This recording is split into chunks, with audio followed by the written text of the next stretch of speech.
Oh, we're live. Here we go. All right, we're here. We're in there. I'm We are. excited. I'm excited.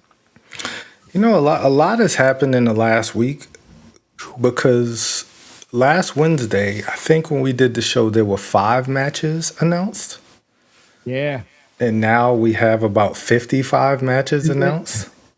We said the WrestleMania card was like, this is looking kind of thin, and then all of a sudden it was like, oh hey, you didn't watch these qualifying matches, but here's a ladder match for you. Here's this match for you. These two people, you got a match. You know, I knew that there was going to be a ladder match. I Yeah. knew it. I knew it. I thought it was going to be the women's tag team match. Then I also said it might be Mello. Mello might, call a shot and say, you know what, I'll open the challenge to anybody, and then it turns into a big shindig. And I was wrong on all accounts because the Intercontinental title, which is going to be incredible, by the way, but we'll get there, right? We got lots to talk about because SmackDown happened, and on each show, on Raw and SmackDown, there's been one build towards WrestleMania that's been the best. Danhausen. No, because I don't know if Danhausen's gonna have a match. I'm assuming he's gonna have a match, but I don't know. But on SmackDown, I think Jacob and Drew have had the best build to their match so far. Like I really do feel like Jacob and Drew they've just consistently for the last few months built to this unsanctioned match that they're gonna have at WrestleMania.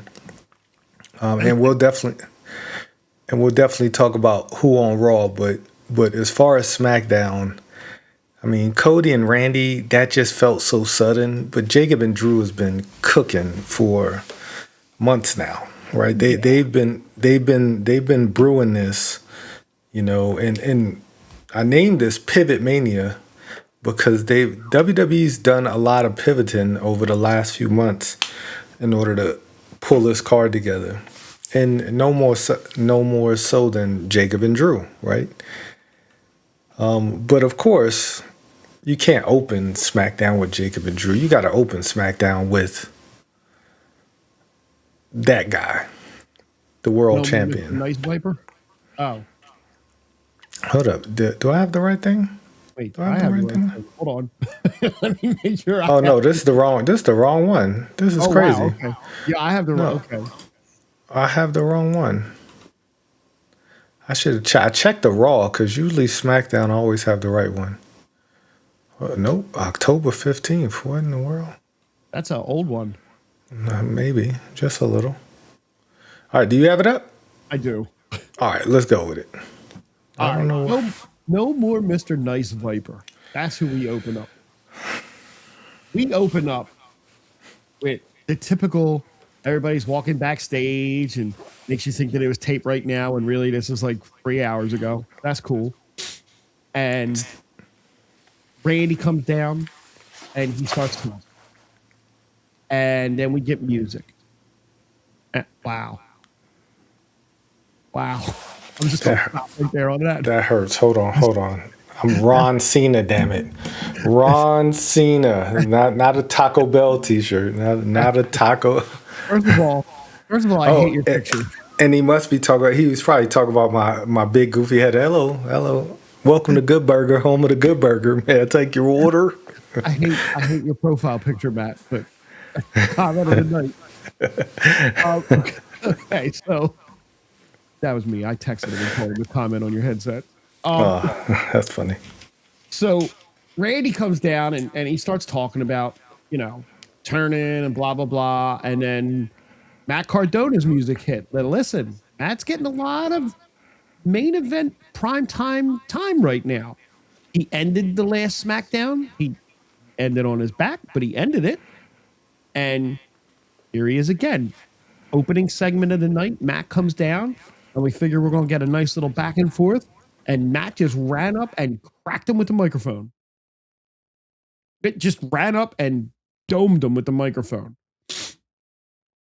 and sent Randy out of the ring, and they yelled and hollered at each other, and then the segment ended. So last week on SmackDown, Randy Orton put a chair around Matt Cardona's arm. Yes. And stomped on it. This week on SmackDown, Matt Cardona had a bandage on his arm, like he had just got a paper cut. Like he just got nicked in the ring. He's like, oh, yeah, I don't want to bleed all over the ring. Let me just bandage this up, you know. It wasn't the best opening segment. We've had better. It was straight and to the point. Yes. It got the job done, and we move right into the first match, which was a match I didn't care about. Which one was this? It was the Bella Twins versus Alexa and Charlotte. You know, everywhere that I listen to, every person that comments on this women's tag team division or the women's tag team matches hate everything that's going on about it. And I don't hate it. I'm kind of indifferent. But Right. at the same time, I'm happy everybody. Like, I love Charlotte, love Miss Bliss. I can tolerate the Bellas. Love Bailey and Lyra. They've grown, like, Lyra's grown on me tremendously over the last year. But she got rid of the win. Touche. I mean, and they also stopped letting her cut promos, which has been a win. Which has been the biggest win. Because when she speaks, you know, you lose me. If Bailey's not right next to her, like, help, if they're not bouncing off each other, you lost me. Yeah. And then we got the women's tag team champions, who I think are the best tag team champions on all brands, to include the new ones, which we'll definitely get into. But I mean, these matches, they're just waste of time. But at the same time, we did the same thing last year with the men's. Right? Yeah. So they come down, and before the match started, the tag team champions come down, and there they are at the table, sitting down. I would never. He said something semi-nice. I only say nice things about one Irish wrestler. He's the Only greatest one. women's intercontinental champion of all time. Of all times. Everybody else, subpar.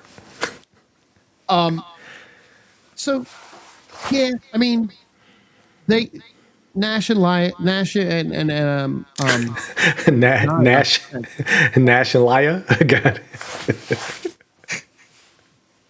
everybody was down at the ring. It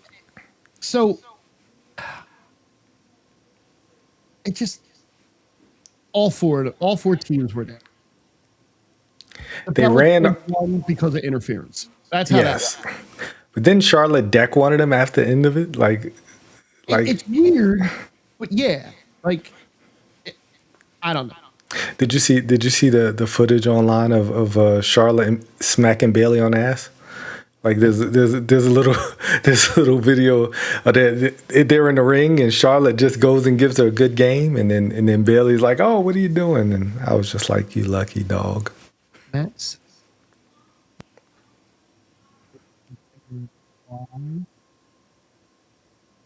that better? No, that just got worse. Really? Hang on. Now you sound better. I don't. That's weird because I didn't do anything but pull up the audio settings. Yeah, whatever you did something, and then you sound like you were underwater, and then whatever you did again sounds better. Okay. How's that? It sounds better to me. Oh, okay. I hear myself in my headset echoing somehow, and I don't know how that's even possible. The same thing happens to me every now and then, unless you have the YouTube channel up, which I do at least once every other show, where I have the YouTube channel up and I can hear myself. I had it up, but not on. Share the link. Let me look at something real fast. Okay. Microphone access is on. That's right. Nothing. No, I don't know what it is. I hate technology sometimes. Yeah, it has a weird audio, like sounds like somebody else is trying to come through. I don't know if that's the AI noise reduction. I don't Like think that. I have that off. Okay. I don't even have that checked. I Hang had on. that on. I don't know if that did anything. All right, how's that? Oh, now I can hear myself. I don't like that.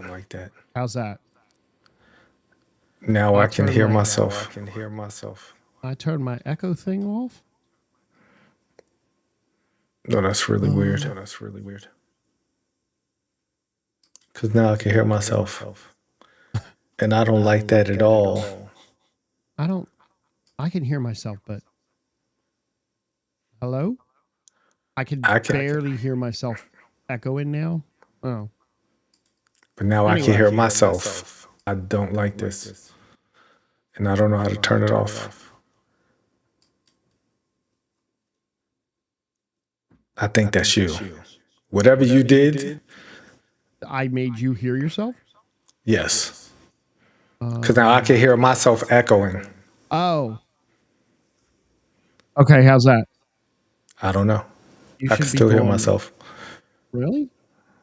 Hold on. Say something? How's that doing? Is that any better?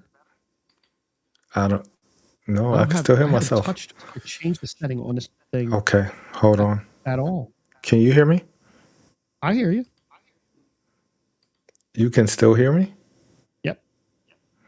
Okay, that's weird. Okay, whatever. I just did something in my settings. That's weird because I didn't touch my settings and then I could just start hearing myself. That's really weird.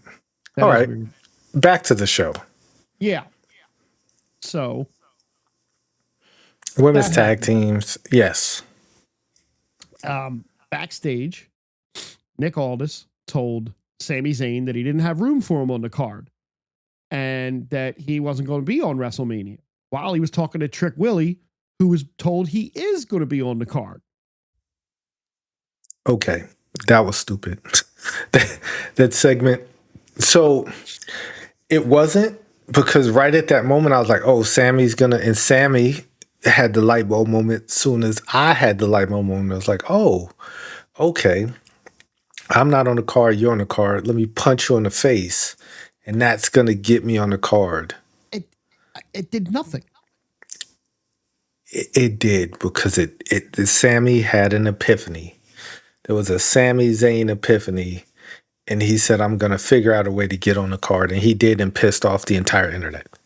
He really did. So before we get to Sami pissing off the whole internet, Orton ran into Aldis, demanding a match against Cardona. Okay. Yeah. Charlotte got full pyro for her entrance. Little Alexa gets nothing. She comes out to the cool music, and she comes out and does her cool little pose. Meanwhile, Charlotte comes out and gets the Cody Rhodes pyro entrance. It's in her contract. It is. So there we go. We got a nice little opening going up. I don't understand why in any multiverse, Nick Aldis would put Matt Cardona in a match after his arms. Like, it just makes no sense. I don't care. Like, it would have to be an unsanctioned match. Like, why would you put, because you try to quote unquote protect people. It just, some of the booking things, they don't make any sense, but I allow it because I don't care. I get it, but it doesn't, like, when you try to make it make sense, it just doesn't make sense. So, then we get Rhea backstage with Damian. Okay, congratulating him, and this was probably one of the better segments of the evening. It's the greatest segment of the evening. It had to be for like, outside of a Danhausen segment. Danhausen and R-Truth meeting up is going to be gold. It is going to melt the internet down, because it's going to be the best thing. It's going to inspire countless memes, and it's just going to be a great time. R-Truth happy that the Judgment Day's got the belts again, and then Rhea showing up, and then we're the Judgment Day. We're back together. And then Dominic shows up because without the mustache. Great. It was great. That was so funny. It was the best. It probably was the best segment of the year. It was better than the next segment because Rhea comes to the ring. Rhea always gets a loud applause, loud pop. It happens every time. She's over by over. Yes. And then the new trio of Jade, Michin, and B-Fab come out. And Rhea and B-Fab are going to have a match. And Rhea got some of the match going and then got beat up by all three of them.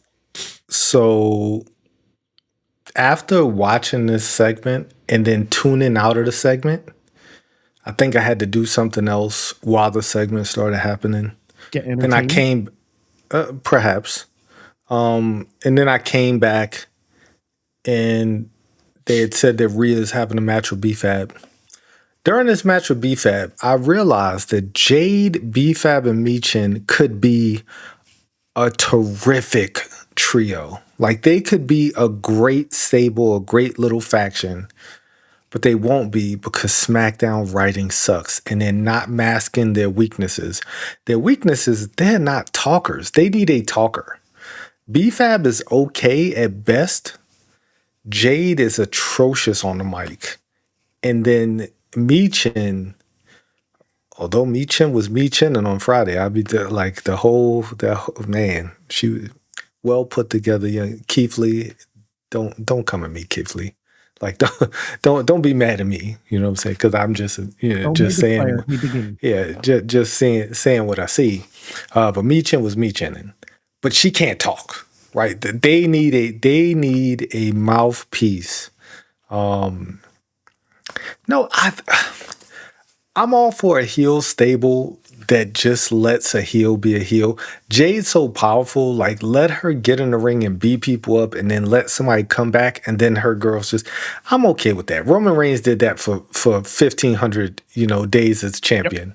Yep. I'm perfectly fine with that. They just need a talker. They don't have a Paul Heyman. Paul Heyman helped elevate the bloodline. She could be that crappy heel champion that somehow makes her way to keep winning until Bianca comes back. I don't want her to lose to Rhea. Like I need Bianca to come back and beat her. And then Rhea and Bianca is the money match. That's next year's Mania. Like that's the money. That is the money match that SmackDown needs to take them to another level.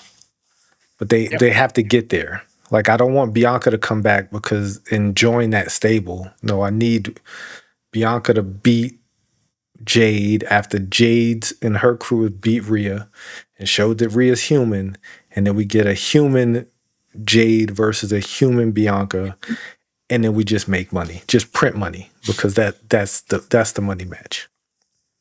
Yes, I wouldn't mind them either. If I agree with that. They definitely need to hide the weaknesses. That's what you put people together for, is to hide each other's weaknesses, and you're supposed to lift up people up. Each one should lift the other up, and they're not doing that yet.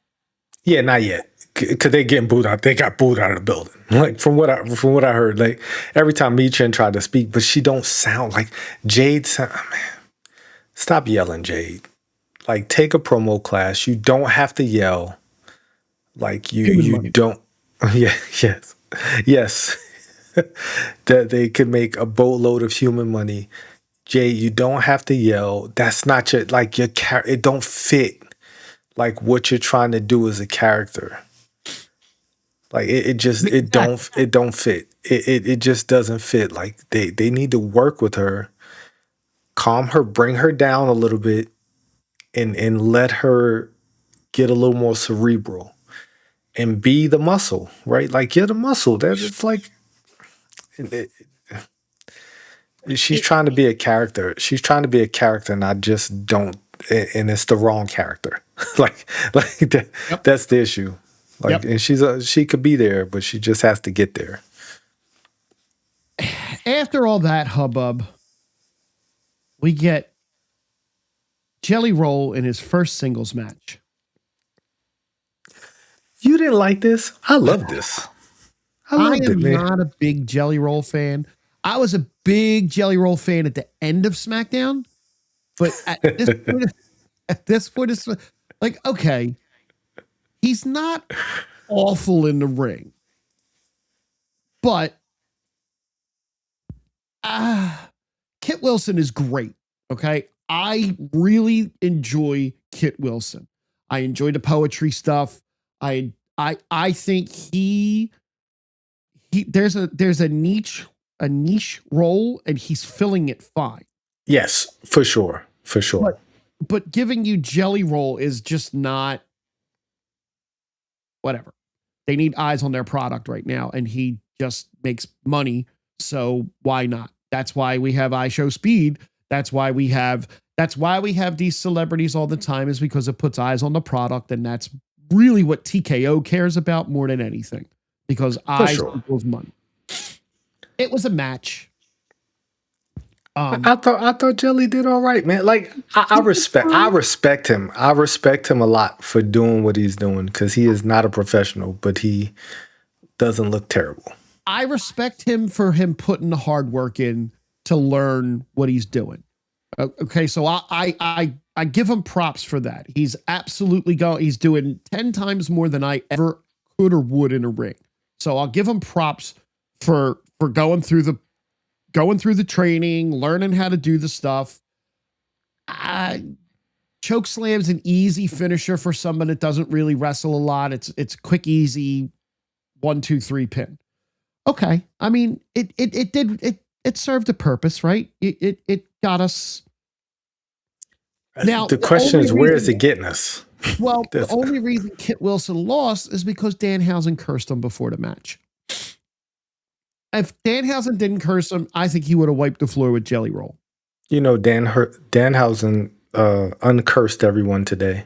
Oh, yes, he did. And then he fooled them after every single one. How could you not? How could you just not love him? It's hilarious. I saw that and I just started laughing. I was like, "That's just good on him, man. He's doing it the right way."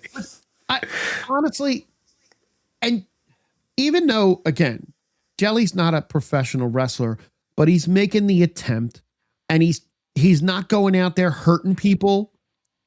Like, for sure. Like he's making an attempt. So I give him all the credit in the world. And then we had an open challenge. And I'm gonna let you talk about the open challenge, because Carmelo Hayes came out. He was talking to Tama Tonga backstage, trying to kind of goad him into something. Trick Williams came out looking like $1 million once again. He gets the superstar entrance, as he should. And when Sami Zayn's music hit, I immediately in my mind said, Sami Zayn's about to win this match. Same. Sami Zayn is about to win this match, and Jericho is here, going to be on Dynamite. Unfortunately, I saw that report today that he trademarked the term cornerstone, and he's going back to AEW, or at least for right now, he'll be on AEW tonight. Or he's not going back. He never left. He's got injury time on his contract. So, do with it what you will, right? Good for Chris Jericho, the man who can reinvent himself 5 million times over. Listen, I'm curious to see if this cornerstone thing becomes a thing and what he does. If he doesn't come back to WWE, that's fine. It's okay. Oh, I don't care. Chris Jericho is a human being I truly don't care about. Like I love the list. I love the fact that he could reinvent himself 5 million times over. But he just kind of lost me the last year. About 2 years he was in the AEW. He overstayed his welcome. That's what I'll say. But good for him. I'm glad he's going back.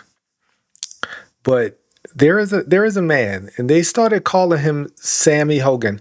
Man of 1,004 Holes is the greatest segment I think I've ever watched in my life. Like if there is a list of segments, that is this Maybe is that's your a good thing life. to do. That's a good Th- list to me. This is a great list. This is your life, Rock. Those two those two could be neck and neck. But the Man of 1,004 Holes is hilarious. It's one of the greatest segments ever put on TV. It's right below Shockmaster for me. I mean, Chris Jericho's a legend, absolute legend. Not that we couldn't spend another hour talking about segments. The final one I'm going to mention has got to be WCW Harlem Heat with Mean Gene. Okay, okay. I would not.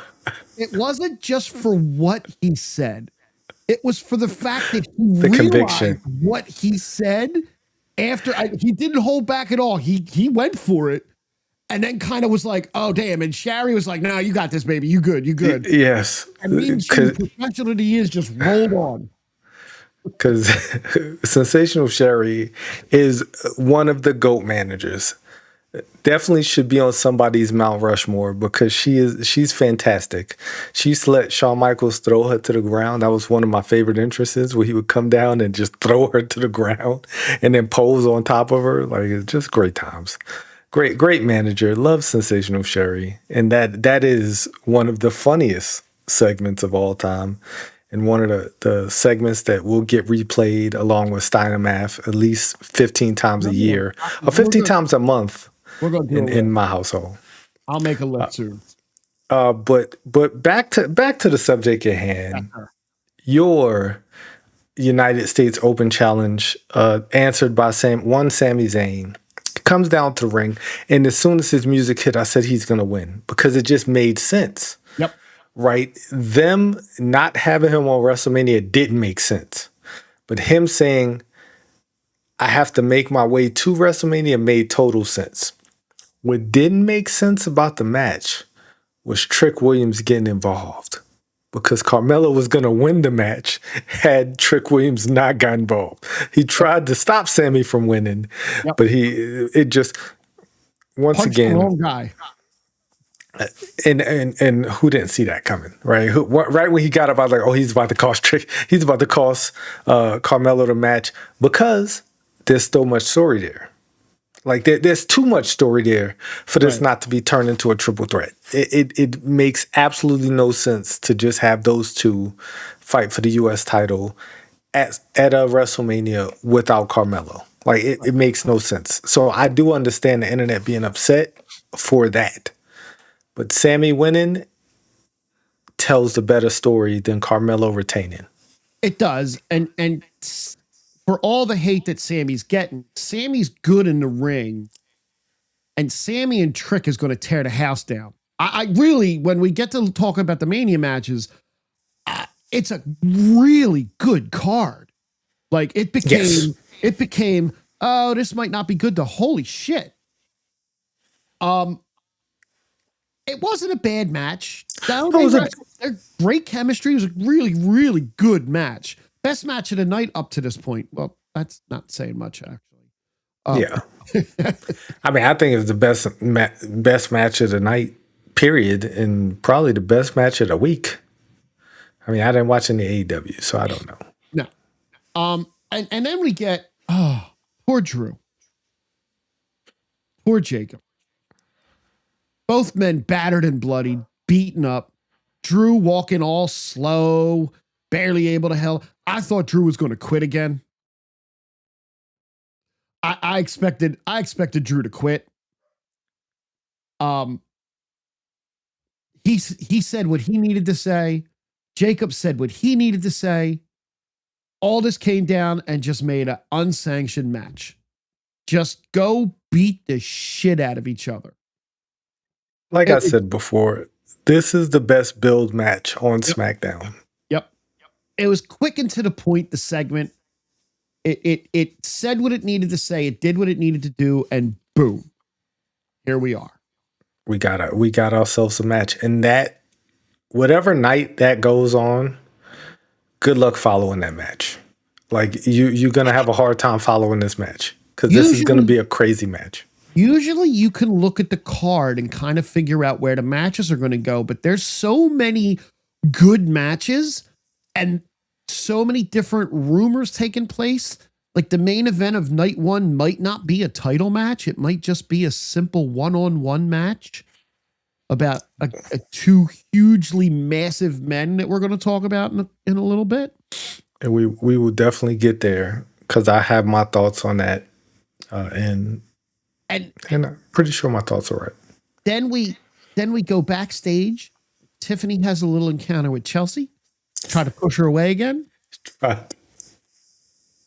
That might be the best. That might be the best running gag. They should have kept that going. It's between that and Gargano. Like the little running gags that they have. They're perfect. Look, then we get Tiffany versus Julia. Not a bad match. Do you think we get a triple threat of them at Mania? Tiffany, Possibly. Chelsea, and Julia. Are they even? They're not even on. They're not even on it yet. So yeah, no, they're not on it. Are they on it? No. But no. If not, you would get that. That would be SmackDown. That would be SmackDown the night before. You get a big match. Chelsea has to win. That'd be great. 1, 2, 3, 4, 5, 6, 7, 8, 9, 10, 11, 12 matches so far.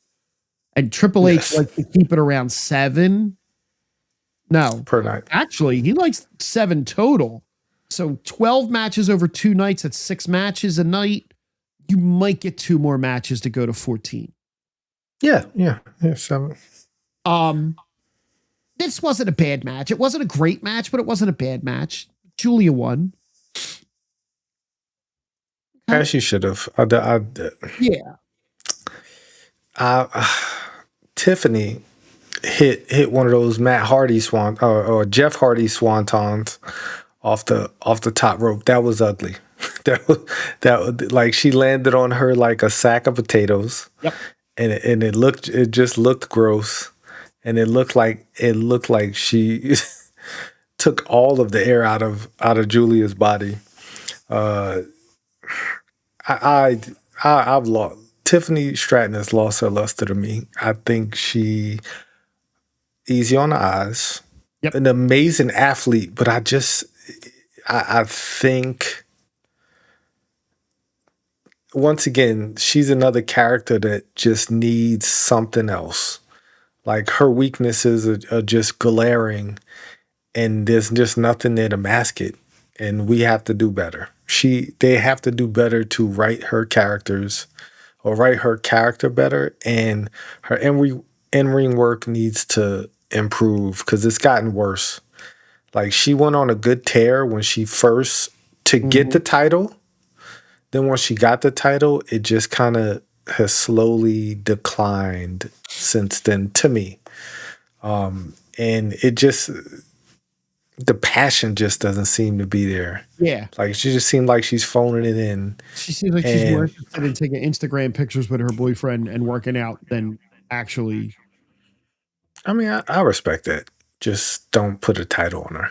Like if that's what you're going to do, then don't put a title on her. Then we finally get to the main event of the evening. We get Matt Cardona, who now has a cast, versus Randy Orton.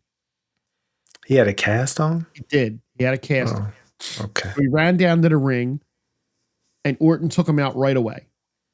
Then they had a little scuffle. Then they fought, and Orton ripped the cast off. And outside, inside, and Randy Orton just beat him the way he should beat him. I mean, yeah, he just pillar to post. He hits the RKO, gets the win, and then we go to the camera up on the big screen, and who's showing up and coming into the ring but Cody Rhodes. Cody is back on SmackDown, looking good, ready to go. Cody Rhodes walked through the entire commercial break. I thought that was the funniest part of that. Was that and the R-Truth thing is the funny because I started laughing because he's walking. I was like, oh, cool. And then I look up and it has the little clock. Like Yep. and I was just like, oh, he's about to walk for 3 minutes, and he did. He walks through girl and somebody probably goes, milk it 3 minutes. Oh my! No, he walked from his car or Through from the that bus scene. through the through the entire back, and he ran into somebody. I can't remember who it was that he walked into. Like somebody was back there, and it just It kind of. wasn't Jelly, right? It might have been. He gave him a dap, and then he just like, hey, I got 2 more minutes. I got to get it to. I got to get to the ring. I got to make it to the ring before this commercial break. And I was just like, that's so goofy, but it's funny. Like I admire that because that's funny to me. Like it's just. He makes it to the ring, and then they just start fighting. And I got to tell you, this part sucked to me. It wasn't because it wasn't exciting. They were both throwing security guards, and they would get separated. Then they would get put in a fight. Oh, we'll come back and fight again. Then they got separated. Then they would come back. And then Jelly Roll shows up and tries to play peacemaker. Hey, stop it, guys! Stop. This was Jelly's best part of the night because Randy just was like done and RKO'd him and laid him out. Randy was like, "Hey, okay, you get all right." Oh, and then RKO'd him, and he looked back at him like, "You should have saw this coming, you Right. idiot! You should have known this was gonna happen." It reminds me of when he RKO'd Kofi Kingston and just yelled "stupid" at him because that's what I would have done. Like, stupid! What are you doing? That's another good segment is when Kofi lost his Jamaican accent. Yes. Hey, where you supposed to be Jamaican? So this was a weak episode of SmackDown overall. And you're 2 weeks away from WrestleMania and you drop like a turd burger of an episode for the most part. I mean, Carmelo Hayes' that's. match was great. Everything else was just I mean, it wasn't the worst, but no. I mean, it was filler. I'd be totally like, for the most part, it just was a filler episode just to kind of get us to where we need to go because they gave us some more matches, right? We saw we got Trick and Sammy. Yep. We I think that was really. Oh yeah, we got Jacob and Drew. I think those are the only two matches that really came out of and that's it. that came out of that SmackDown. Correct. So yeah, I mean, it is what it is, but then we get to Monday, right? So before we get to Monday, I said last week I had some words for WWE 2K. That's why I didn't bring it up. Go ahead. WWE 2K26. They dropped the game, right? If you're a WWE 2K fan like me, I'm a huge fan. I think I've had every wrestling game since like No Mercy on the Nintendo 64. Damn. Like I am a wrestling guy. Like if it has real like they have Fire Pro Wrestling. I bought that too. I hate that wrestling game, by the way. That's a Japanese wrestling game. But like for the most part, if they have really, I even bought TNA Wrestling when it was a thing. I bought AEW Fight Forever. Any wrestling game that comes out that has actual real life characters, I'm all for it. This game came out, and this was like 2K25 was probably the best 2K that I remember playing in a very long time. So I was very high. I had very high hopes. 2K26 came out, and initially great, right? Great gameplay. You play some matches. The matches are fantastic. You go in a showcase. Showcase sucks like every year. Like, running through the history of CM Punk, a wrestler who I truly don't care about. I know Matt's in here. Matt's a CM Punk guy. A little bit.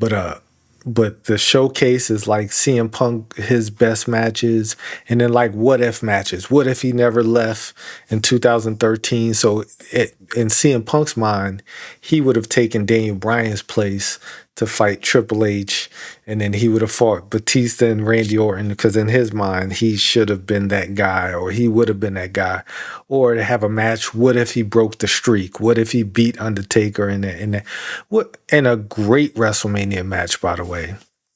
What if he beat The Rock? What if he beat, like all of these different things? And not a big fan of that because it's just a match just with like a bunch of different goals that you got to hit. Those annoy me after like 10 minutes. And then you have My Faction, which I hate. You got Universe Mode, which I love, but Universe Mode was broken. Right. So last week I was disgusted with this game. And then on Monday, they dropped a huge patch and it fixed almost everything that was wrong with the game. Like, so one of the biggest deal breakers for the game was this battle pass. NBA 2K has it. Battle pass, 40 tiers. You got to fight. You have to like win 8 matches to progress through each tier. Everybody hated that. I didn't have an issue with it because I planned on streaming it. And then when my universe mode was having issues, it was like, this sucks. And of course, I'm old, so streaming games was not very natural for me. So it took me a few nights, and Ace definitely helped me out, get my audio straight, get the stream working, Nice. all that other good stuff. But I just streaming is not my thing. But just playing the game was rough. They patched it. They took a lot of the issues that the Battle Pass had. They give you more XP. They give you they fix so many of the issues within the last week. So the community is happy. The community is ready to burn everything down. Everybody in the mind. Stevie Richards did a WWE 2K. He never did a lot of stream. I thought about doing reviews of the game, doing updates to the game on the channel, and that's cool. But it was so much negativity within the space because the game was broken, and the first thing they fixed was like the cheese that everybody did to get RXP. Like everybody found the cheese. Like within a day, people figured out a way to get to level 40. So once I saw the method of getting to level 40, I did it immediately because I was like, they're gonna fix this. So let me get this out the way. I just spent about 2 hours, leveled up to 40. And of course, 2 days later they fix it, and one of the developers tweeted, something about fun in the game, instead of cheesing it, we fixed it so the game could be more fun. And of course, Twitter went, and that's actually where all the ill will towards the game went, because it was like, dude, it's not fun to pay money for level skips, which is $2 a level, by the way. So if you went from level 1 to 40, and I checked it the first day if you level skip from 1 to 40, it was $76, which is more than the actual game itself. And that's just one, because there's 6 seasons. So if you did do the math, it's a lot of money. Hopefully nobody's dumb enough to do that. Some people will. Yeah, some people will. And that's on them, because so on the update, one of the biggest complaints was to get the DLC, you had to make it to level 20 to get all 4 DLC characters. People would complain I paid for DLC, I should get it immediately. So now they fixed that. So now on level 1, you get all your DLC, and then it goes to level 40, still giving you different persona cards and different My Faction points and VC. Right. I don't care about it. I don't care about any of that. I really just cared about the DLC, and I think a lot of people did. So they fixed that. So I'm not as angry with the game as I was last week. They fixed a lot. There's still bugs, because when they fix one thing with 2K, they always break something.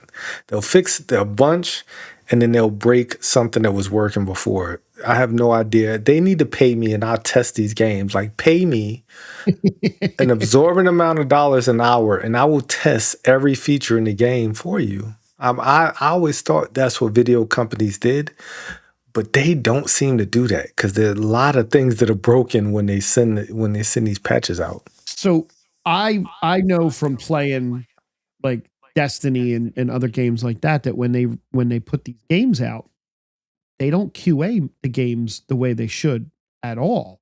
And you'll get a game that comes out, and then you'll get now the big thing with games is because everything's digital, right? Everything now is day one patch. Yeah, Right. yeah, yeah. Here's my almost finished game to get out because the company wants me to get it out. Call of Duty is the biggest. We rush the same game comes out every year. We change a little bit here and there. Here's the big day one patch that's 40 gigabytes of fixes because we were forced to push the game out. I hate day one patches. Like Grand Theft Auto, and that's why Grand Theft Auto keeps delaying.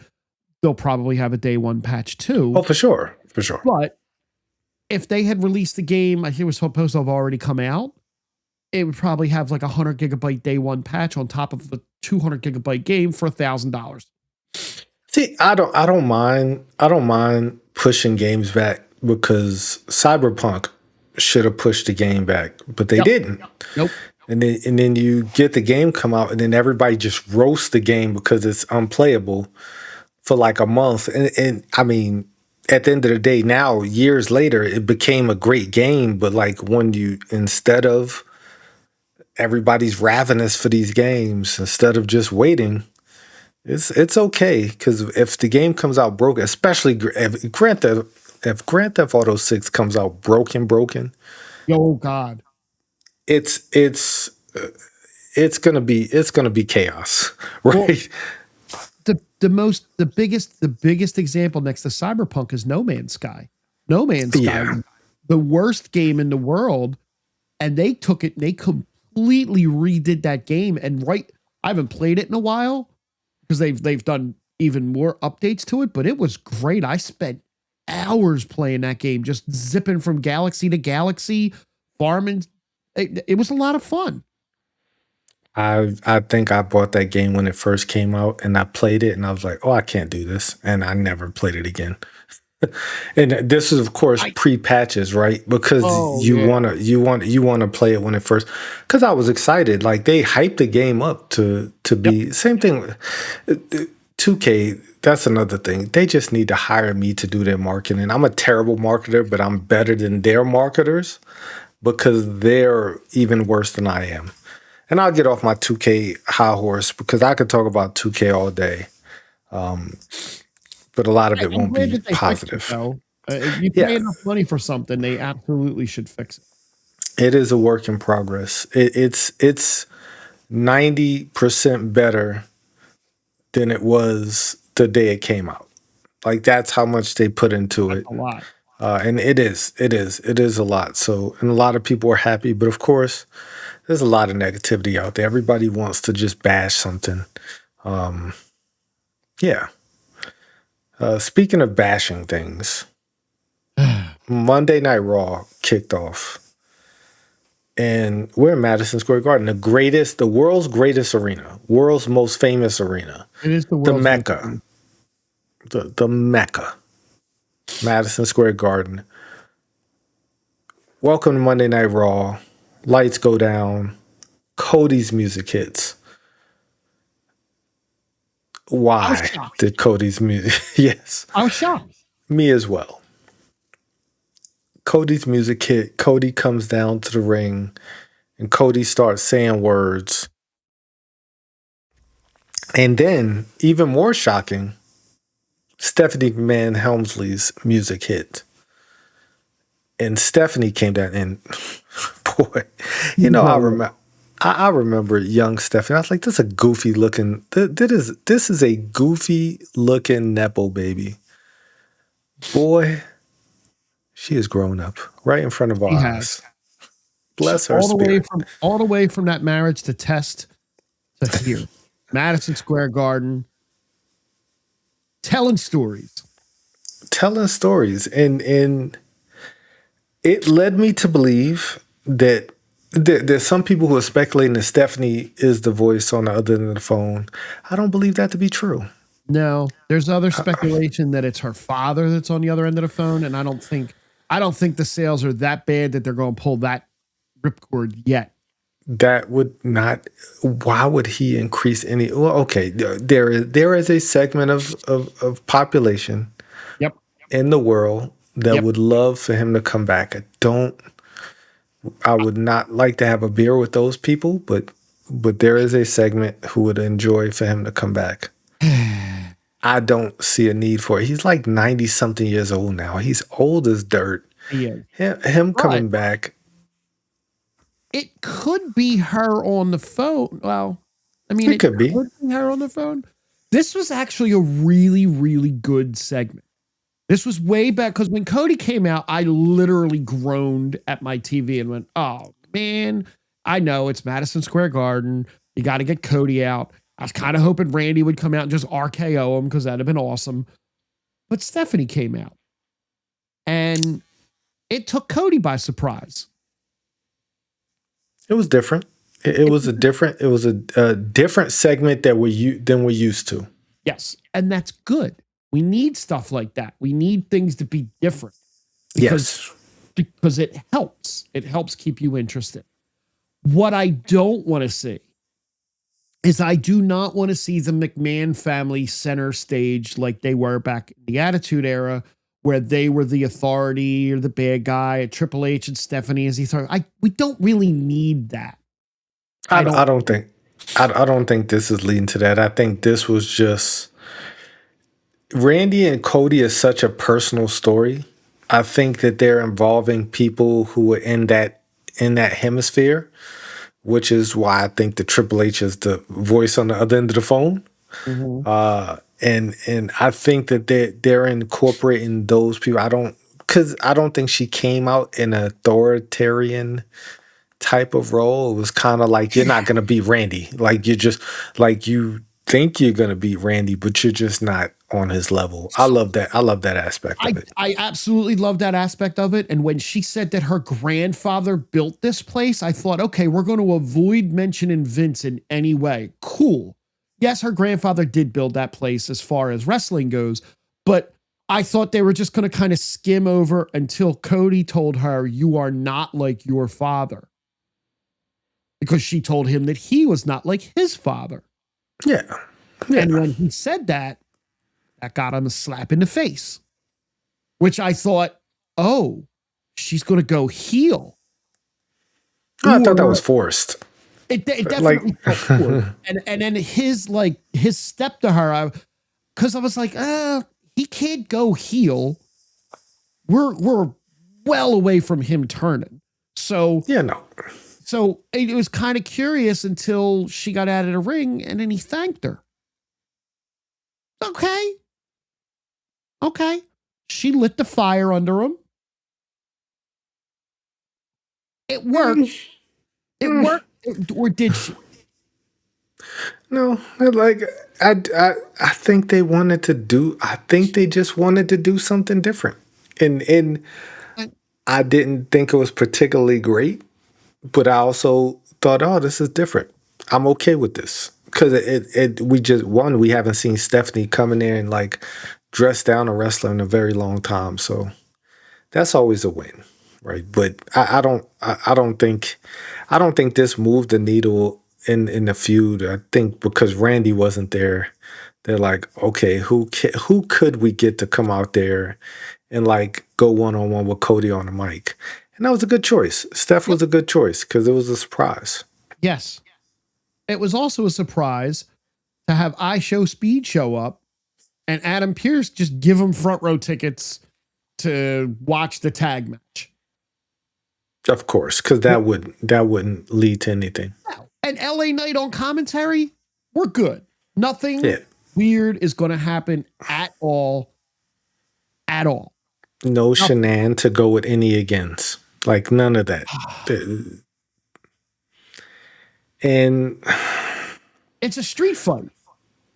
It is. That means no disqualifications. So I automatically knew that the Usos were going to lose. Like you know what I didn't know? I didn't think it was possible for them to make a worse theme song than what they have already produced for other wrestlers. And in turn, they decided, and again, not just the fact that I Show Speed was at ringside, that LA Knight was on commentary, that it was a street fight. The minute they debuted that new, most awful theme song ever created, I knew they were going to lose. They were just setting up the dominoes for them to lose. You know, last week, you spoke about how you felt that they were going to take this storyline, and I said that is just a terrible idea. It's not going to work because what is Jay without Yeet? Well, we found out this week because what is Jay without that entrance? It's just a regular old tag team. That ain't even the Usos, right? No. That, like, they came out like just a shell of themselves. They didn't look the same. They didn't have the same swag. Like, it just, everything about it You can't tell felt me wrong. that they don't know how bad that theme is. Them, the Usos. And for that man to have the audacity to run it back. They ran it back? Did I miss that? Back. Oh yeah. Oh, I must have checked out at that They point. got into the ring, did their little poke, a little bit of, and then he stopped, and Jimmy looked at him, and he ran that awful theme back. Oh, There is a visceral reaction when you hear that. Ooh, so like when you hear Jay's music, it maybe they're gonna just like he has to keep that theme as his individual theme. Maybe that's just like, hey, we got to break this tag team up. We got to break this tag team up because this crappy music. Because people were complaining, saying that they were coming out to Jay's theme. They should come out to the Usos theme. The Usos theme's still better than this new theme. 100%. And it was, I thought it was a little weird for the two of them to be coming out to It's Just Me, Us, when it was us, no more of me, right? I mean, but they're twins. They're one and the same. It is just me and my twin. I don't know. I just made that up. I just completely made that up in my head. But it doesn't even matter. It works. It works. But we got new tag team champions, Austin Theory and Logan Paul. Did you see their I don't know if it's a Twitter post of them like eating lobster and steak in the pool with no shirt on? No. Like it's hilarious. Like some like I can't remember what music is playing in the background. It's almost they're close to feeding each other this like lobster and steak with the tag team titles. They're just and somebody hands them the tag team titles and they're just having a great time. It's so awkward, but it works so well because they're goofy heels. It really does work well with them. Listen, congratulations, those guys. Those guys had help from Logan Paul's mama, who was carrying the brass knuckles in her purse. As she should. Gotta protect her baby. And I Show Speed decked LA Knight. Well, that was an accident because he's cursed. It was an accident. That was an accident. He thought it was Austin. He thought it was Austin Theory. And then he's celebrating with them with this confused look on his face, like, what is going on? Because he didn't mean to do it. Like now Speed's gonna get killed because of a mistake. Yep. Because he's cursed. Like he's gonna get murdered at WrestleMania. Because there is a heavy rumor. Yep. That we're not gonna get a tag team match at WrestleMania. We're gonna get a 6-man. Yep. We're gonna get LA Knight and the Usos versus I Show Speed and the Vision. That is the worst match. That will take the cake for Bam Bam and Lawrence Taylor in my book. Yeah, I don't know. How many millions of followers does he have? I Show Speed. He's got a lot. Quite a bit. We've only got a handful more than we do. So a handful. If you're watching I Show, my man, 1%, break us off a couple followers. Just throw out a shout out to us. Like if you give us a 1 or 2% of your followers, and WWE breaks us off like 1 or 2% of their followers, listen, we're not asking for them. We're not asking for everything. Just a tiny little break off, a little nugget. Man, But that the all way happened. the way you feel about Jelly Roll is how I feel about I Show Speed, and it's not even how I feel that way about I Show Speed. It's just about this match in particular because I think this match, I agree. like this is a bad match. This is a bad match for all parties involved. It's hastily put together. This is the definition of a pivot match. Yep. Like because they had something different for all 6 people in this match, and here we are. And I don't think you should be putting together matches like that for WrestleMania. No, absolutely, 100% not.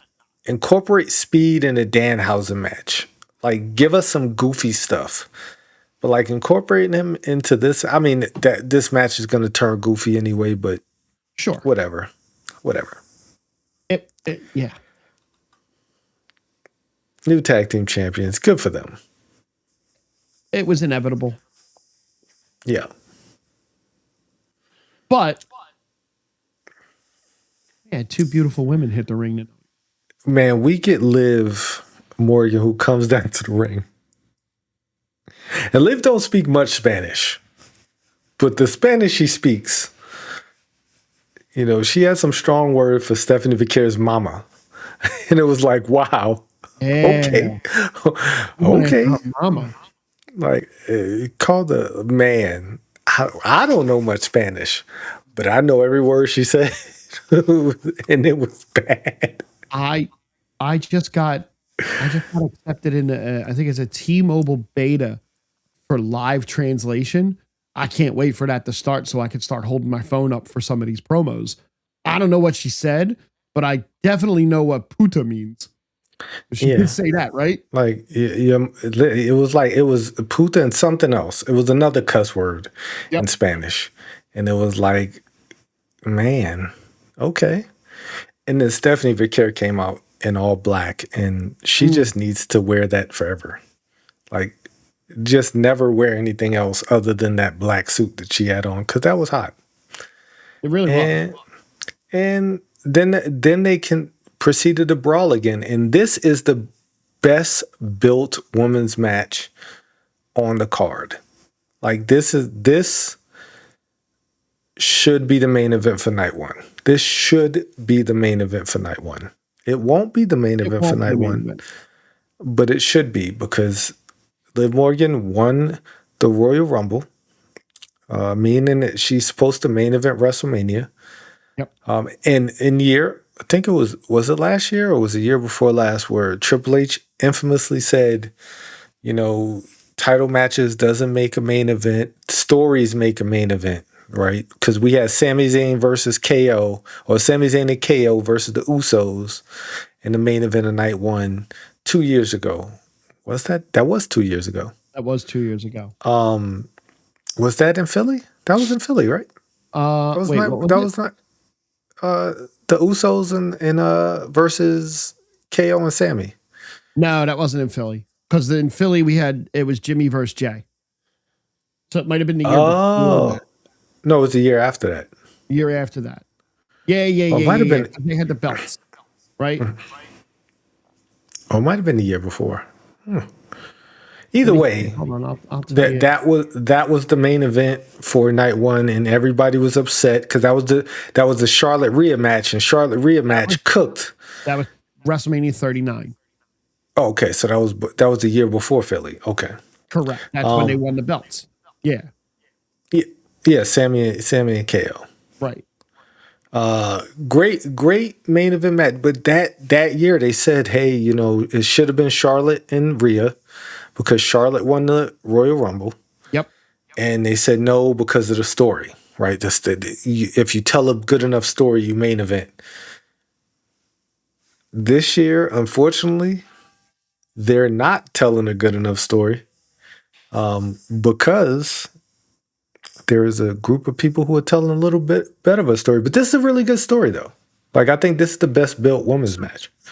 It is. And with the reintroduction of Roxanne Perez, it adds another wrinkle to the match.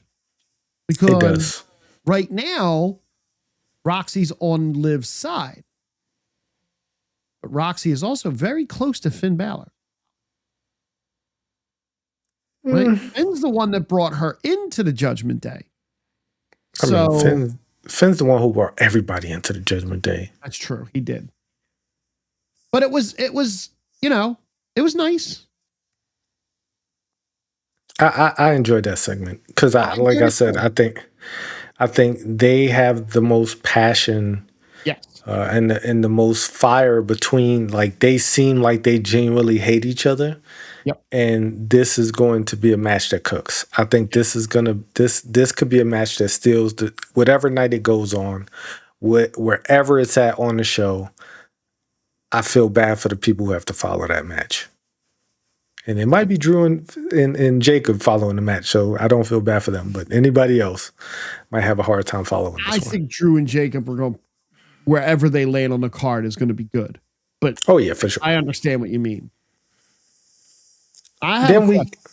Yes. No, go ahead. It's about this match. Then we get to the women's tag team title match. A small part of me said, you know what, Lyra and Bayley might win the tag team titles to upset the apple cart and then force this to be this multi-women's tag match. And then they went and did the same thing they've done for every other women's tag team match. It just turned into shenanigans. And I have two questions about this match. Yes. Number one, who really okayed those outfits? Come on, man. Those were not flattering outfits for the tag team champions. Their pink and white gear that they had on before was great. This looked like somebody cut up two picnic tablecloths, and threw them on these poor women. These outfits were horrible for them. Okay. But aside from that, after the shenanigans, why weren't any of the women pissed at Bayley and Lyra for messing up the match? Why were they all just like, why didn't, like, you have a tag team match, right? I'm sorry, not Bayley and Lyra. Why didn't they, like, Charlotte and Alexa came out, the Bellas came out, and then all of them teamed up against the champions when they just cost Bayley and Lyra the match? Why are they then all teaming up? Like, I get it that Nia and Lash have been running rampage over everyone, as they should. But if I'm fighting Matt in a match and you come out and help Matt, I'm not going to be your best buddy. I'm pissed at you. You just cost me a chance at the title. That would have taken this segment a little bit further if they all got into it, but they didn't. That was the problem I had with it. Be totally honest, I checked out. I was completely checked out at that because I already knew how the match was going to end. Right. And it ended exactly the way I thought it was going to end, with shenanigans, and there we have it. Right. A lot of shenanigans tonight. Yeah, just complete and utter shenanigans. Yo, that's messed up, Matt. He said he don't need help. I believe you, Matt. I believe you. Matt don't have the belt, though. He got screwed over. You saw the video. You know who really doesn't need help in anything in life? One Mr. Femi. Aura. Oba don't need, like... You just call him Aura Femi at this point, because holy shit. As I was driving home today, I was thinking about how I was going to speak about why this is such great storytelling and why people care so much about this match. Because much like I said about Chris Jericho earlier, I used to be a huge Brock Lesnar fan. Like, Next Big Thing was a real thing in my head. Like, I remember that run. I remember his run on the SmackDown 6 where, like, he made Big Show look like the most credible big man on the planet. Like, there were times where him and the Big Show had one of the greatest feuds, and he would F5 Big Show like it was nothing. And that, Mark Henry, same thing, like all Kane, like he had great matches with everybody. He could have a great match with Kurt Angle, one of the best WrestleMania matches of all times. And then he met Roman Reigns, and I stopped caring about Brock Lesnar. Like him until he brought that damn track, the forklift. That was one of the greatest. Where he lifted the ring up? Yes. I remember going into that match like, this is going to suck. Like, they've done everything already. They've had 50 matches. And then he brought a forklift to the ring. And I was like, okay. The moment that stood out for me that match was the microphone flip. When he flipped the microphone down and Roman just caught it. Caught it. That's a moment. And you're like, okay, they got something here. But yeah, he destroyed that ring.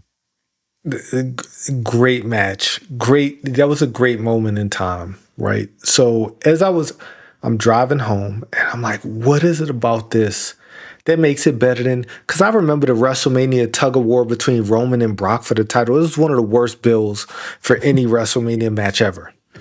And like I'll never forget that awkward moment where they're just like holding the belt and tugging, like silly, right? And Brock has had some great WrestleMania matches, but none of the bills felt like this. Like, this feels so different. It's not because Oba's manhandling him.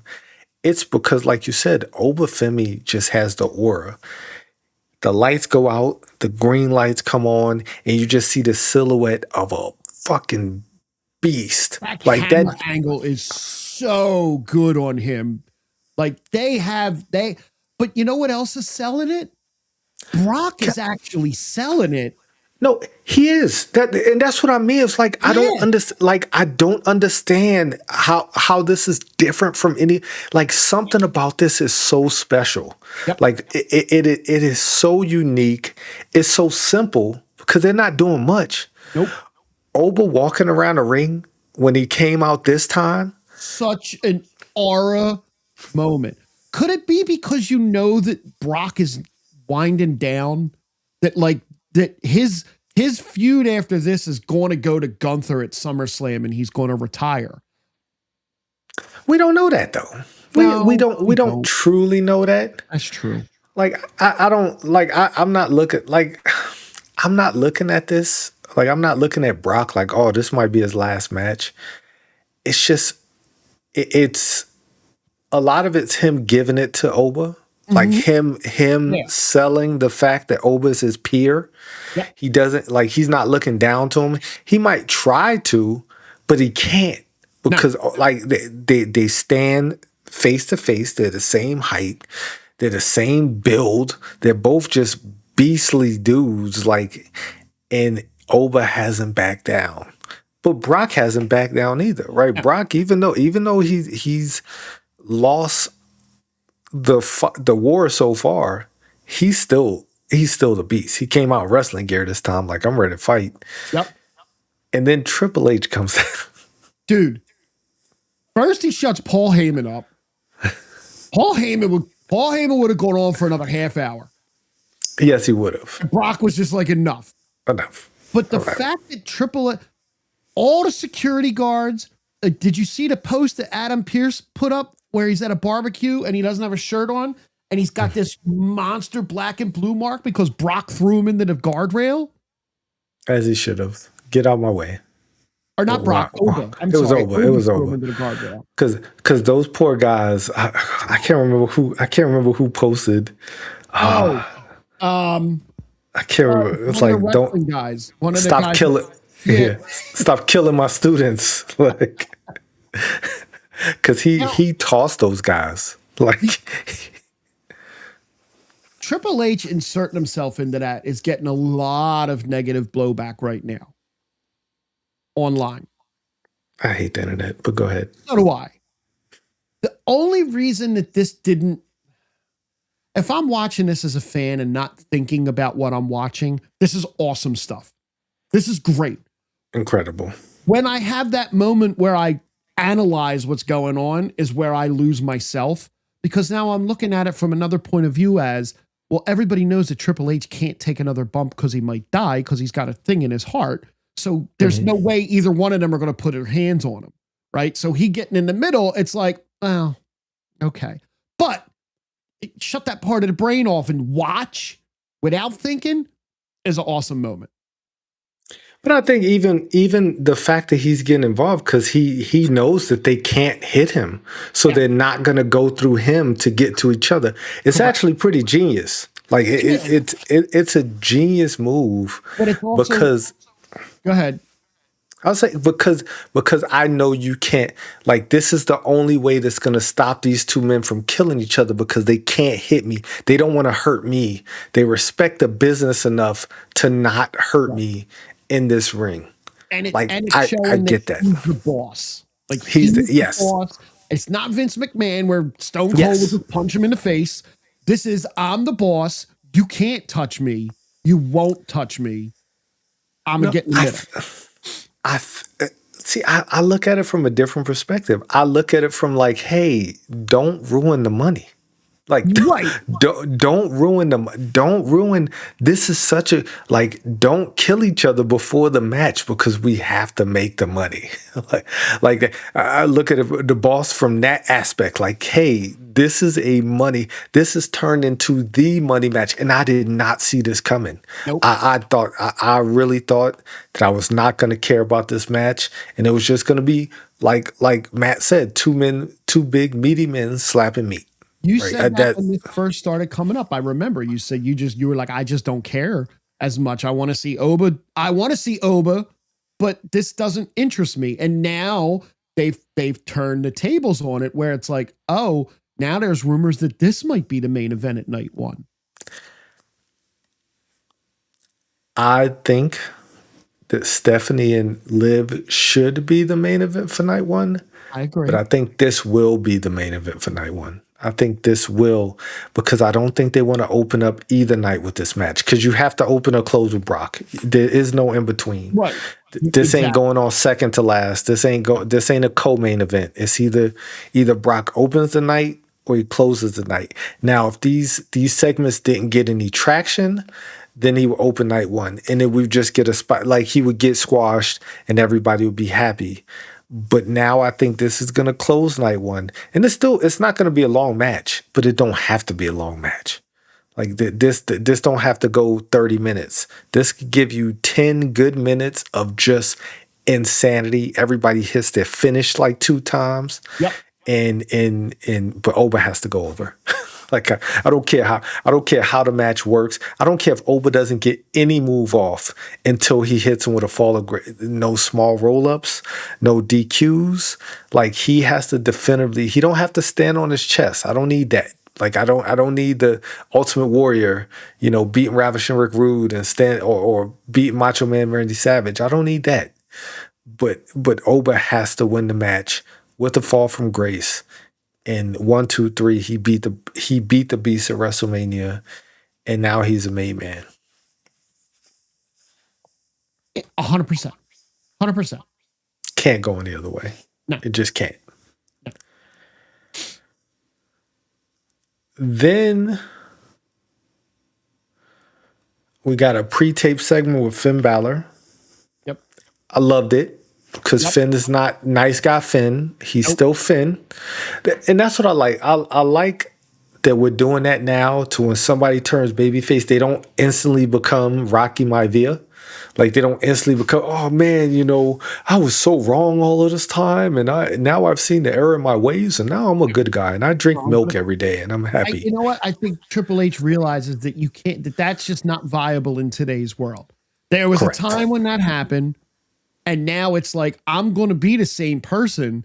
I'm just going to do it this way now. I'm still going to whoop your ass, but you're going to be the bad guy, and I'm going to be more on the good side now. I'm going to slap some hands on the way out to show you that I'm the good guy, but I'm still going to beat your ass in the most diabolical way I can. Look, I love that. He's kind of straddling that line. He is the bad guy, but now I'll come down and slap hands this time. But I'm going to come down this time. I'm not going to slap hands. Slap hands, slap hands. That's Waterboy every time. I mean, I wouldn't slap Randy Orton's hands because I'd be afraid he'll RKO me, even if I'm in the third row. He might. Fine. You never know. You never know. I'll take it. You never know. But I did like that backstage segment with Finn. Then we get Penta versus Kofi. Kofi Kingston still got it. Kofi Kingston's a legend. This was a damn good match. This was a really good match because Kofi and Penta had really good chemistry, and it just lets me know that Kofi Kingston still has it. Get rid of Grayson Waller. Do you 100%? And they even teased a little bit of that. But do you know when Kofi hit his finisher, Trouble in Paradise, that Penta is actually the second ever person to kick out of his finisher? It is gotta be ever. And I looked it up because I wasn't sure. Big Show was the first person to kick out of his finisher on June 11th, 2012 on Monday Night Raw in a steel cage.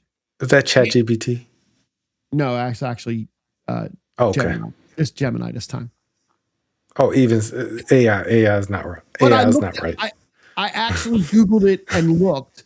Daniel Bryan never kicked out of it. He reversed it because a lot of people say Daniel, but nobody has ever hit. Only Penta is the second person ever to kick out of Kofi's finisher, which makes it one of the most protected finishers in the business, which is a real feather in Kofi's cap. That's big. I don't think that's true. I'm telling you. Cesaro fell out of the ring after taking the move. That didn't count. Okay, kicking. Because I know when he went on his world title run, if he hit it, it was over. Like right. I know that for a fact. But before that, when he was with the New Day, I feel like somebody's kicked out of that. I feel like one of the Usos have kicked out of that Trouble in Paradise before. I'm going to go with no one ever did because I love Kofi. I respect it. I mean, Trouble in Paradise, great finisher. That spot where Penta came off the top rope and he got caught, that was a holy shit spot. I was like, oh, snap. Kofi's about to win. I knew Kofi wasn't going to win, though. Like, there was no way they were going to put, because he had no momentum going into this match other than him trying to make Javon his young boy. You saw them talking in the background, right? During one of the segments. I love it. Like, I think it will only help Javon if he sided with Kofi. I just don't know where that leaves Woods. That's my fear, because I'm a big Xavier Woods fan. I like him. So does Paige. Not anymore. No, not anymore. So it was after this match that we got the notice, or was it after Raw that they announced the match? Well, after the match, we did that awkward interview with Penta, and Penta says, "Ladders, WrestleMania, soy something, Zero Miro." And I was like, what you doing? I get it. You doing a ladder match against who? I asked that question in the chat. Who is he fighting? Because he never said. He just said he just said ladders, WrestleMania. Like, cool. I'm shocked you heard anything he said during that interview. You know, in that ring. Yeah, Jackie. She was back. I definitely took notice. But yeah, he getting there, he says that, and I was like, all right, cool. I thought it automatically assumed him and Javon were gonna 5-man. Love it. Absolutely love it. And we'll talk more about that match once we're done with Raw. Because then we got Paul Heyman again. So all throughout Raw, Adam Pearce keeps trying to tell Paul Heyman, check your email. And like my boss. And Paul Heyman, nope, I don't read email. He's like Tony Stark. He don't like to be handed things. That's what I say. That's what I say to my boss too. You sit in the desk right across from me. You don't need to send me a damn email. I'm not checking that email. And finally, Adam Pearce just told him, "Hey, Boston PD dropped all charges."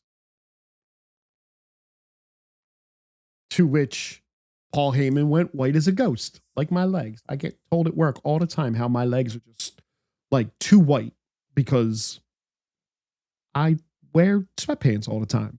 Then when I wear shorts at work, they're like, what the hell? Anyway. And by the way, Paul, Seth Rollins is medically cleared to wrestle. That man's music hit, and I almost jumped out of my seat because I'm a Seth Rollins fan. Same.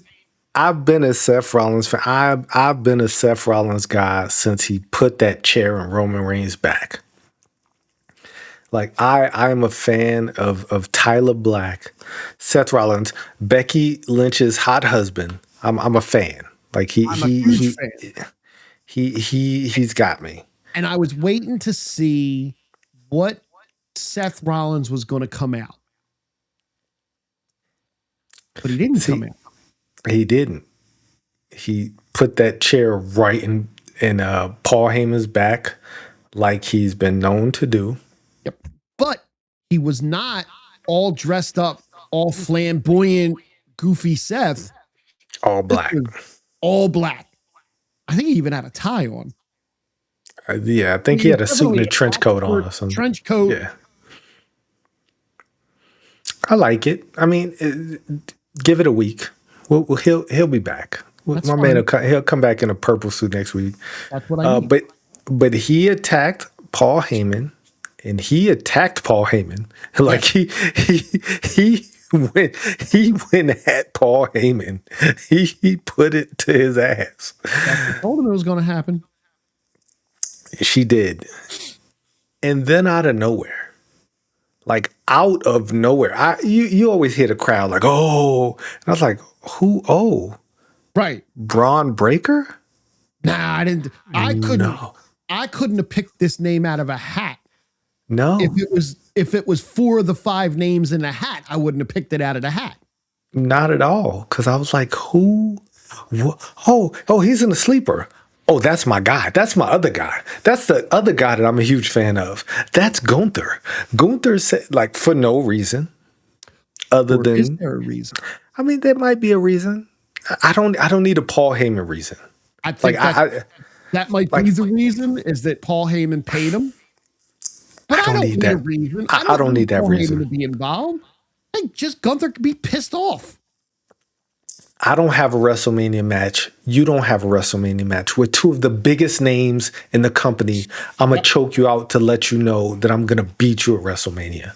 That's all it needs. Like, there doesn't need to be any other words that need to be said. Paul Heyman can be involved. He cannot be involved. It doesn't matter. Like, these are 2 big names. Neither one of them have a match. This match is going to be the best. This is going to be the best match of the weekend. Another best match. Triple H right now is stacking matches like bodies. Like the Usos used to stack bodies. See, they're going to be good matches.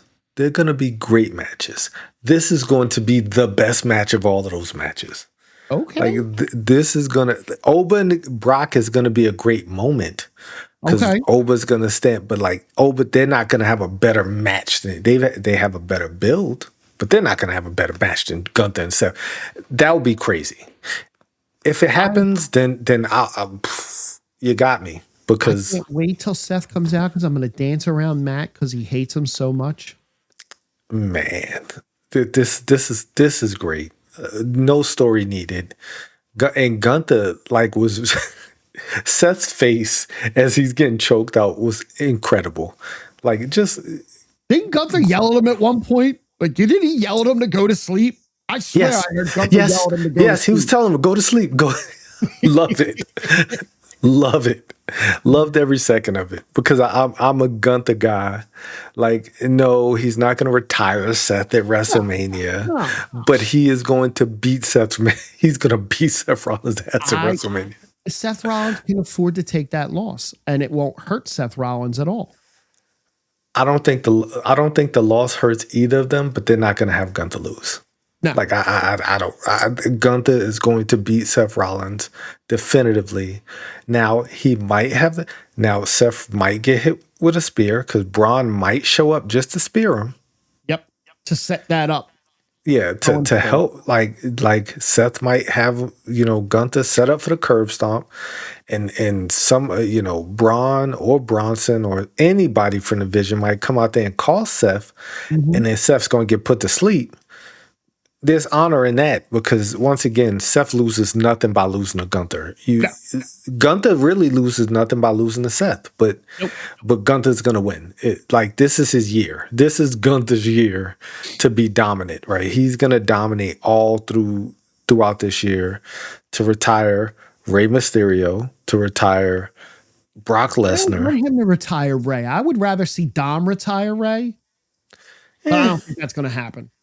I don't because that was the plan for WrestleMania. Right. Gunther was supposed to fight Ray and retire because Ray said he's going to retire at Clash at Italy. That Yeah. I heard that somewhere, and it's probably going to be Gunther that retires him in Italy. That's fine. But it probably should be Dom that retires him. But I mean, that's not Dom's gimmick, right? No, This is no. Gunther's gimmick. But yeah, I'm all for this, right? I get it. People are upset. Oh, it doesn't make any sense. It don't have to. It's two great wrestlers. Cody versus Seth didn't make any sense when Seth didn't have an opponent and Cody became the mystery opponent. That made no sense. But we were all here for it, right? Yes. Like At that we time. were all yes, yeah. So two of the best wrestlers in the company need to have WrestleMania matches. And Absolutely. now they do. Now they do. So I'm happy. I'm happy. I don't care who wins. Like I know we're gonna get a damn good match.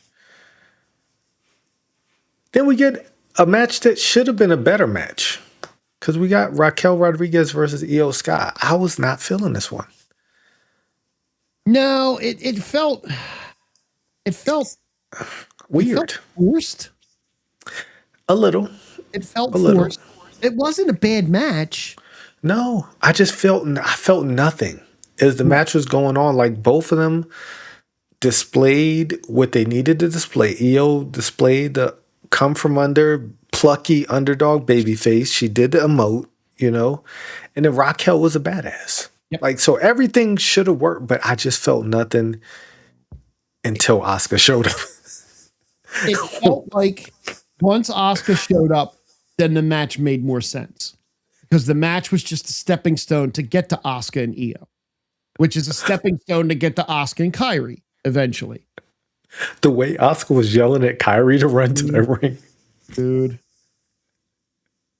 Come on. Like, I was like, what are you doing? Why are you such an abusive husband? Like, why are you like why are you such a toxic?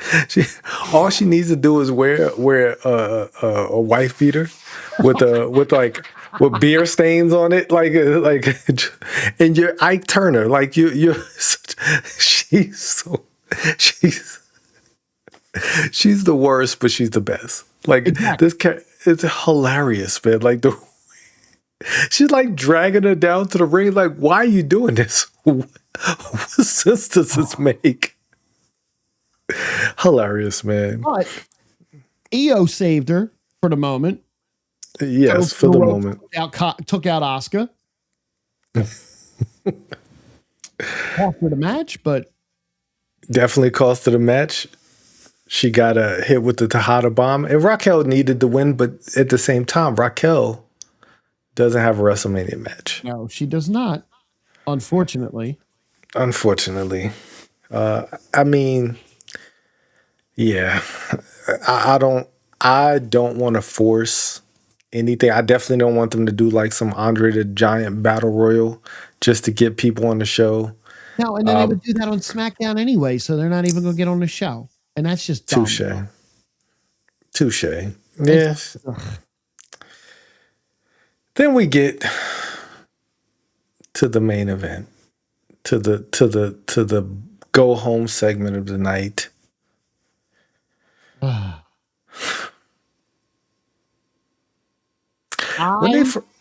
Didn't go ahead. like it. That's it. I didn't like it. When they first announced this match, I was like, oh, that makes so much sense. CM Punk, Roman Reigns, they're going to cook. This is going to be the best build. This is going to be the best story. They're going to kill each other on the mic. They're going to kill each other in some segments. And I'm going to be excited for this match. I am not excited for this match at all. I'm excited for the match, but it's not because of the build, because the build has been lukewarm. And last night, the best Monday night, the best thing to come out of the match Monday night was the meme, was the picture that Roman Reigns posted where CM Punk was going at a fan and making a gesture to himself. And Roman posted, "This is your champion. I'll fix that at WrestleMania." CM Punk tried to stand on the railing, fell down, and got back up there to end the show because they told him he had to get back up there to end the show. and It's Matt's right, and for Matt to say that, that's something. It has been wholly lukewarm and flat. It just has, and it kind of. And Matt, I'm sorry. I'm gonna preface this just by saying I'm sorry. It kind of is my big issue. This is my biggest issue with CM Punk.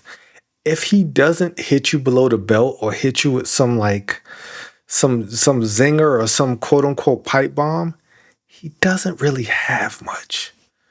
Right? I noticed that in AEW when he was going against MJF. If he doesn't have something that just like the low hanging fruit, as they say, Yep. It just don't hit with him. Roman a little different because he hits you with his intensity. That's his calling card. He's never been the greatest with words.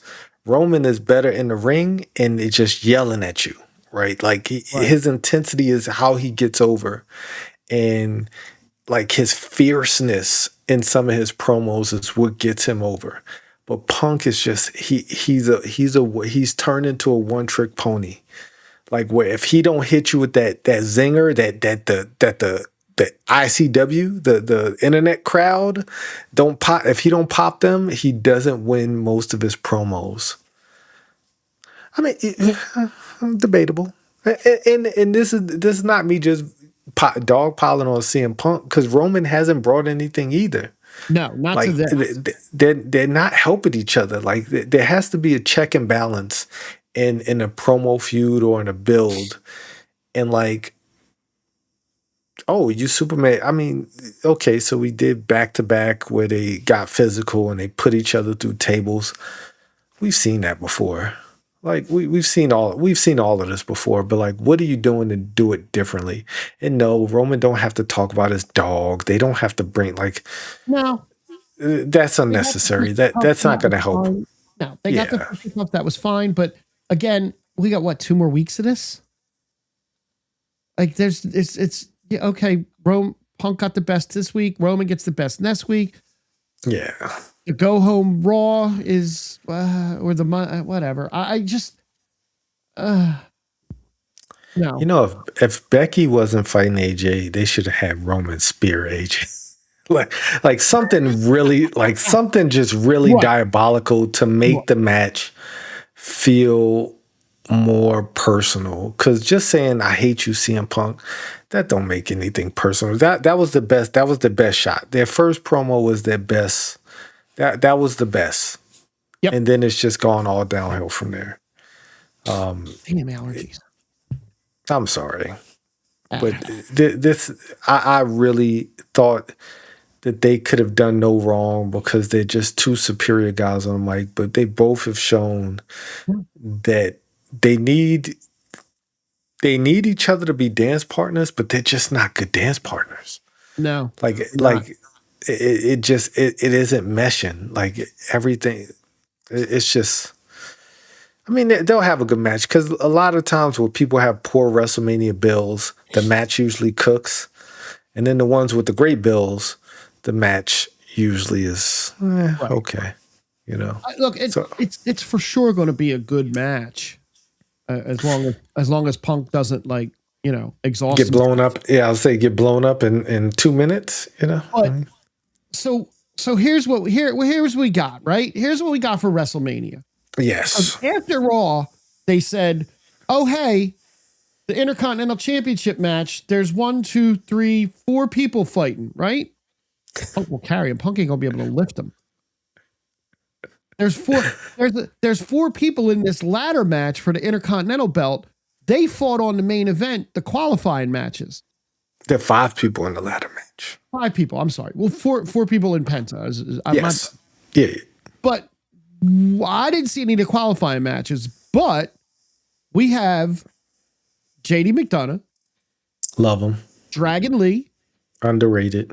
Rusev. Where the hell's he been? Javon Evans. Future champ. And Penta in a ladder match.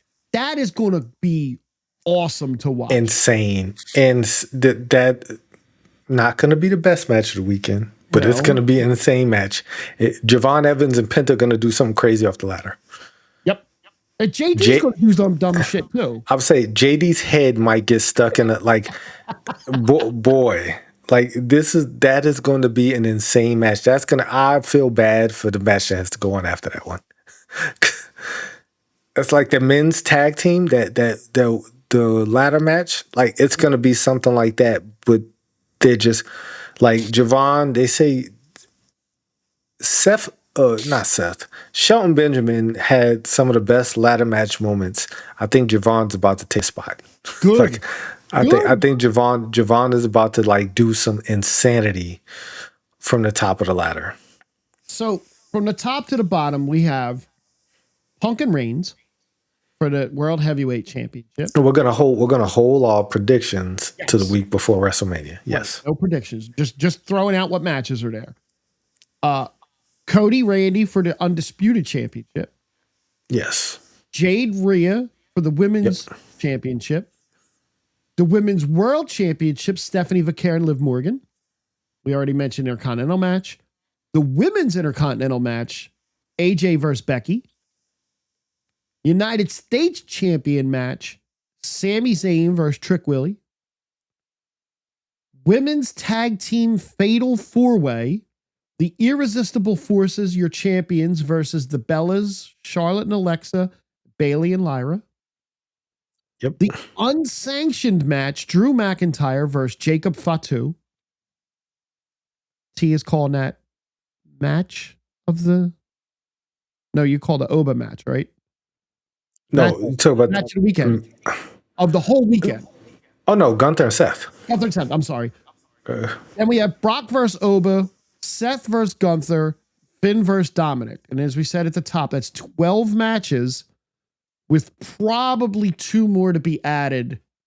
But every belt's on the line except Julia's belt right now, right? The women's right now.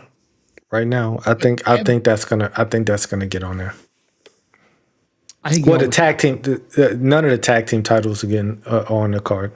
The men's aren't. The men's. Well, they won't because they're gonna do that week before. Well, yeah. And then we got to have Jelly Roll involved in something somehow, some way. Touche. But surprise, surprise, this WrestleMania didn't have a host. But ticket sales are down. How do we fix that? Do we call now with the no? We call another Hollywood star. Batista? No, we don't call Batista. We call Vin Diesel? No. We call Jonathan Cena. Vin's brother. Yeah. We call Mr. Cena. Yes. Vin's brother. Yes. Yeah. They look alike. Family resemblance through the roof. John Cena dropped a tweet saying he was going to host WrestleMania. The question is, does John Cena take a Stone Cold Stunner or does Stone Cold take a AA? Because I feel like those two are going to be in a segment together. I feel like we're going to get a John Cena and Stone Cold segment at WrestleMania. Not a match, but a segment. I don't think Stone Cold is taking anybody's anything. I think if anything happens, Cena might take a stunner. But even though he's retired, what if Cena pops out during the Gunther Seth match? He doesn't have to get involved. Please Doesn't don't. have to get involved. No, What if don't his even. music hits? No, don't even want to hear your music. No. I don't need it to happen. It'd get the biggest pop of the night. No, he's Because going to all host the show. He's going to open the show with his theme of course song. he is, and he's going to get a huge pop. But if during the Seth and Gunther match, if his music hits, because what that'll do is that'll make the fans think he's going to run down and jump in the match. You don't have to do that. He could just he could just walk out in a suit and distract Gunther just long enough for Seth. No, don't listen to this, Triple H. Don't do that. Don't do that. You listen to everything else we say. Don't listen to that. I don't want to see John Cena anywhere around that match. Neither do I, honestly. No, I don't want. No, please, no. Like, stay away from Gunther. Don't get choked out again, John. Don't get choked out again. No, he needs to stay in his suit, and he don't need to go anywhere near the ring unless he's in there talking about WrestleMania, and that's that. Yeah, no, he'll come. The host always comes down. They'll say a few words. Welcome to WrestleMania. And then they'll come at the end and be like, "Oh, we set a new world record of 80 billion people inside of the Thunderdome," or whatever. Every year. How the hell they're going to break the record this year when the sales are still struggling, even with John Cena announced? Okay, some just broke in my house. On that note, good. I think we're gonna have to call this evening. That works. I heard some glass shatter. All right. Well, take care of your stuff. Thank you so much, Matt, for showing up. We got 2 more weeks to WrestleMania. I'm excited for WrestleMania now. I'm a little more excited than I was a week ago. a little more. But until next week, we'll catch you next time on the Island Relevancy. Hold up, I don't have it music cued. I was not ready. We'll catch y'all next time. Bye-bye.